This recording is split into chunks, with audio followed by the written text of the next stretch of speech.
In this video, I will show you all the things about the auto hold function. So this is the function that's available on any sort of electric handbrake MG vehicles. Either it's AMG ZST or MG ZS in other countries, or ZS EV or HS plug-in hybrid. So pretty much any MG vehicle as long as you have the manual hand electric handbrake, so the auto hold function can be engaged. And when you have your seatbelt on, so make sure you always have your seatbelt on if you do want to use this function. So what you want to do is you can press this button. The orange light will come on, and as we go along, you're gonna have on the dashboard at different locations.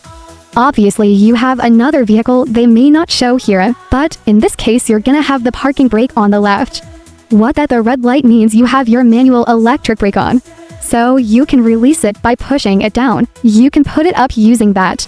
But auto hold is a completely different feature compared to that. What that helps is when you go through traffic light, when you come to a complete stop, you don't need to rest your foot on the brake. The vehicle will ultimately hold your handbrake while you are in stationary condition. And then when you are ready to go, all you need to do, just put a foot on the pedal on the accelerator. The vehicle will move forward while your gear remains on drive. So whether it's on flat or uphill or downhill, so it's gonna be very easy for you to sort of and start traffic.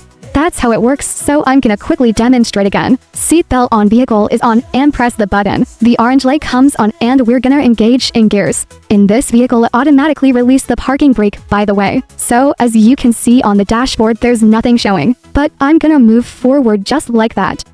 And I'm gonna complete stop.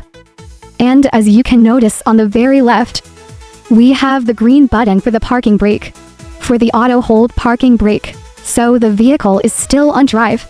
I'm not tapping anything, no brake, no accelerator, the vehicle stays stationary where it is. And when I'm ready to go, when the light goes green, for example, I'm gonna use the pedal just by tapping it. As you can see, the vehicle move forward, releasing the brake, and come to a complete stop again. There we go, the parking brake is engaged again. That's the auto hold, so yeah, that's the logic how to use this. In any cases, if you do release your seatbelt and your parking brake, all will automatically disengage. And in this instance, it will automatically change to your red parking brake. But in most cases, it's gonna disengage basically. On most of MG vehicles, they automatically sort of remember your choices from last time when you switch off the vehicle. So what that means is if you have your parking auto hold engaged, last time when you switch on, the vehicle always gonna be there. So a very handy feature for daily use. And it's a quick tip for the day.